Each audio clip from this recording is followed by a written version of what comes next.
coffee with one sugar. So my grandpa used to always drink. I remember that because when he was really unwell in the hospital, I remember it was one thing that he would send us to get sometimes for him. So black coffee with one sugar. And it's funny that I drink it sometimes now.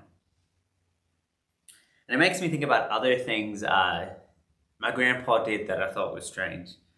One of them was he liked to ride in the car in silence. He would, not have music on, not have noise on. And as a kid, this just was so strange for me. Why in the world would you want peace and quiet? Who wants that? We got to have noise. We got to have something happening. But he would drive in his car all the time in silence. Only thing he might listen to sometimes might be like an Auburn football game, because that was his favorite college team back home in the States. And I used to think it was the strangest thing how he would ride in his car with silence. But lately, as I've been diving more and more into the teachings of Jesus, I've been wondering if he was on to something. If there's power in silence that we don't realize. There's this cool story in the Bible where Jesus is arrested. And it's found in the Gospel of Mark, and it's chapter 15, verses 1 to 5. And before this passage, Jesus gets arrested. And after he gets arrested, his disciples scatter. He's left with no one. And he gets taken to the Sanhedrin, which was a council made up of around 30 or 72 Jewish priests, elders, and scribes. And they basically had him on trial. For a lot of that trial, Jesus remained silent, besides saying, you have said it, and makes another little statement about the Son of Man. And it ends up with him being sentenced to death, which meant the Jews and this council had to take him to the Romans, to this prefect named Pilate. And a prefect in Rome was basically like a governor. And Pilate was the prefect of the area of Judah. So they had to take him to Pilate.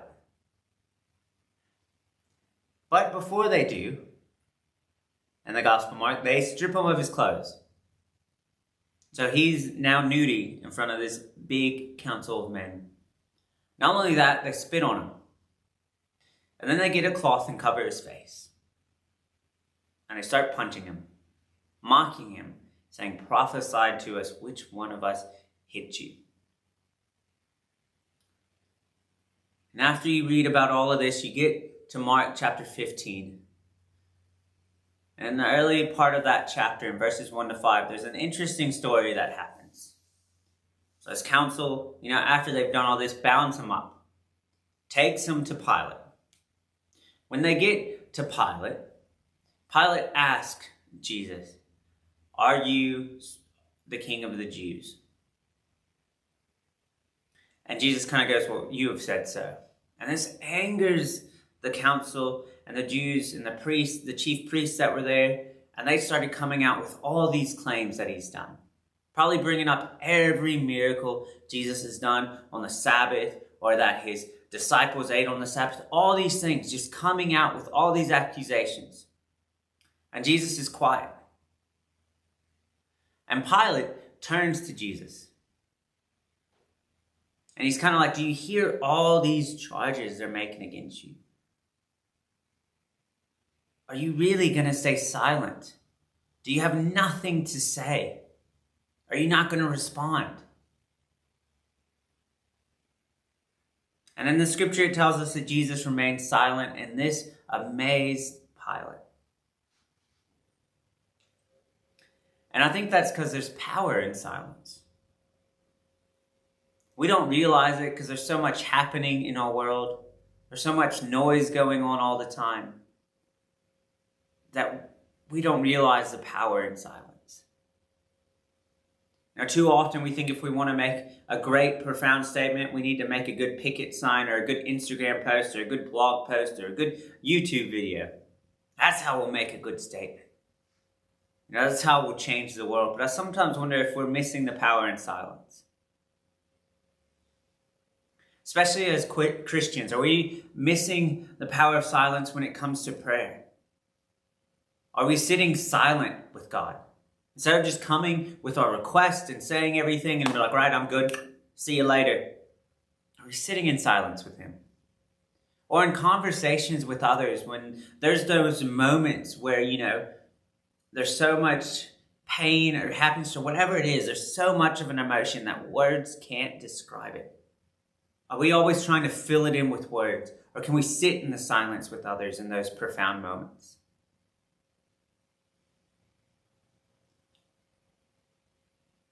And I want to challenge you. This week, pick 3 days, any 3 days you want, and get a comfy chair or lay down in bed, whatever suits you. And I want you to imagine that God is right there with you. If you're sitting in a chair, you can imagine He's right behind you. And I want you to get a timer and set it for 10 minutes or 20 minutes. You pick. And then I want you to sit in silence.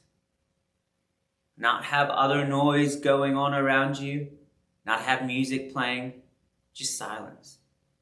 And let whatever bubbles up, whatever comes up within you, come up and then hand it over to God who's there with you. And see what happens in those moments.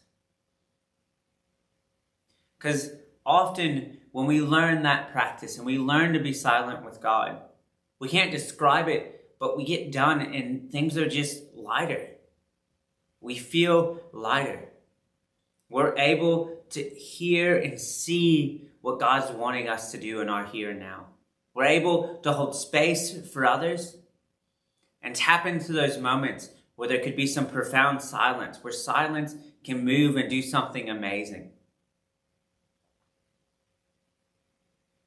And this whole idea of silence makes me think of a quote by St. John of the Cross. And he says this: "It is best to learn to silence the faculties and to cause them to be still, so that God may speak." And I think there's so much truth in that, because even in that story that we find in Mark chapter 15, verses 1 to 5, God speaks in the silence. It amazes Pilate. Are we being silent with God to allow Him to speak in our prayer time, in our conversations with others? Or are we constantly trying to fill it up with more words and noise? What would happen if we learned the power of silence? Maybe some things would start happening in our world that words can't describe.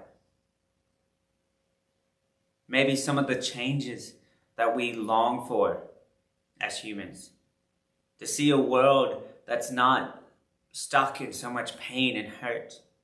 Maybe some of that would change if we started doing the work, if we started realizing the power in silence, having silent moments with God, having great conversations with people, but then tapping into those moments where words aren't needed, where words get in the way of God speaking. Maybe that's what we need to start tapping into more. To see some of the changes that we long for in our world.